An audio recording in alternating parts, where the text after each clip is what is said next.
Tcon board problem I here. got all 3 boards. I was gonna give them to him for $200 everything.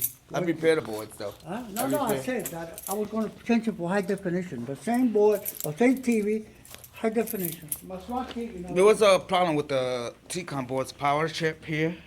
What is this called? This is called it's called a boost chip right here. It's an ISL boost chip. What this chip does is it drives the MOSFETs. It drives the switching elements on the Tcon board right here. See these chips right here? This one right here, this is a transistor. This is a MOSFET transistor. And this switches at 1,000 kilohertz per second. Now, when you lose that frequency, you don't get no oscillation. No oscillation, no power. That's how these things work. There's no frequency, you're not gonna have anything to oscillate. So there's not gonna be no power. That's what happened with the old chip. The frequency oscillator failed, and it caused the drive voltage to the Tcon board, the 15 volts, not to come up. This is my 15 volts here. I'm gonna plug this in real quick because the heat sink's gotta be on here. TV's about to turn on, and we're measuring 15 volts to the panel. You see that?